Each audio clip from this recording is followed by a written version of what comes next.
What's up, guys? Sunday in church, we brought up an interesting topic, a really complicated topic, which is about how is Jesus God's son? And if you grew up in church, what's this thing called the Trinity all about?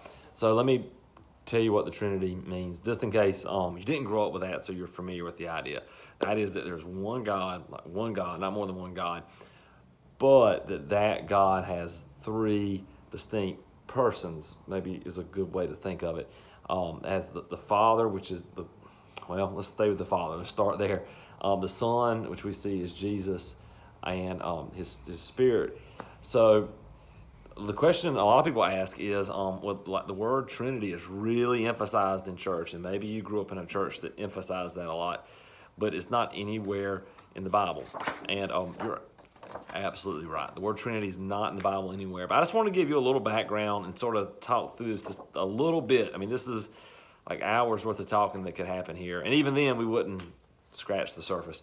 But a few things to hold on to. Here's one thing when it comes to this mystery of God that appears to show himself in different persons. In Galatians 4, Paul's writing, and here's what he said. He said, God rescued us. If you summarize Galatians 4, God rescued us through his Son that acted on his behalf and did the things that God himself was going to do and said he was going to do. And now because of that, we get his Spirit.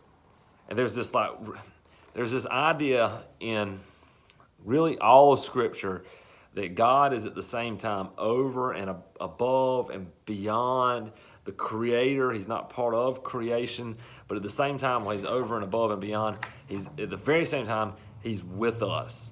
And while he's over and above and at the same time with us, which makes no sense, then we can add in a third part of that, which is that he is rescuing us. He rescued us. And so, like, we see this idea of God showing himself to us in different ways all through Scripture. And some people will just have a hard time believing that. And I don't blame you. And I'll tell you why at the very end, I don't blame you if you struggle with this. But here's one way just to begin to wrap your head around it. You know that you're made of different personalities. I don't mean you have some kind of psychological problem, but you have different personalities, and you have like the personality that likes to laugh and joke and cut up. You got the personality inside you that's like really serious at certain times. You got the personality inside you that's like the self-discipline part of you, and like occasionally those personalities in us, they butt up against each other, and we see like there's like internal conflict in us. Now, this is not perfect. But here's the thought. If we could have that going on, but God is infinitely more complex than we are, then we could say, man, I have at least three like personalities sort of battling within me. Well, isn't it sort of feasible that one God, could demonstrate himself to us in three persons? That's the word where personality comes from. And just like you, because you've got personalities battling within you, it doesn't mean that you're different people. If you're an integrated person, that's where the word integrated sort of comes from in psychology in some ways. If you're an integrated person, it means that your personalities have meshed and worked together, and they still battle it out sometimes, but they're together. You're one person with multiple personalities in some ways that like strive for power. So isn't it possible that God is the same? Well, that God is more than that. And so here's, when it comes down to the idea of the Trinity, sort of where I land on that, is that we're trying to put words on things that are unspeakable. That God is so big and so much more than we can understand.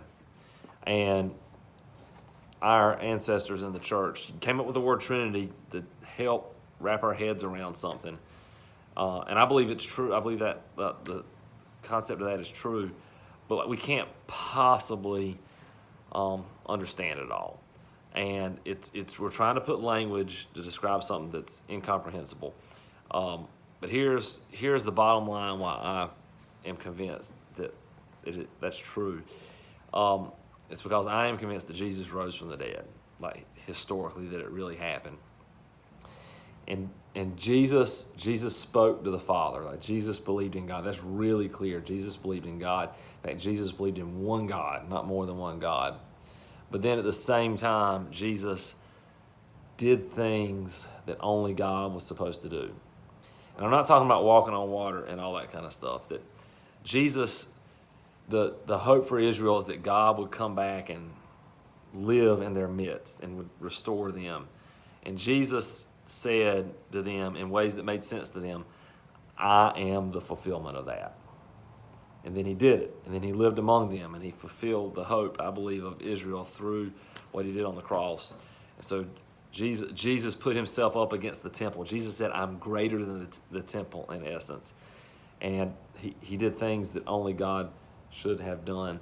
And so I believe that Jesus believed that God, just like the Father, I believe that Jesus knew his vocation, his purpose in life was to do the things that only God was meant to do. And then I also believe that that he said his spirit, like his spirit is one with the Father. And so we have this mystery of Father, Son, and Spirit, and we don't understand it all. But I think it's an attempt for us to put words on unspeakably deep ideas. And if it's something you struggle with, I would encourage you to keep wrestling with God on that and to keep struggling through it. And at the same time, realize that we're never going to turn God into a formula. And if we ever try to do that, we're probably making a huge mistake. Y'all have a great day.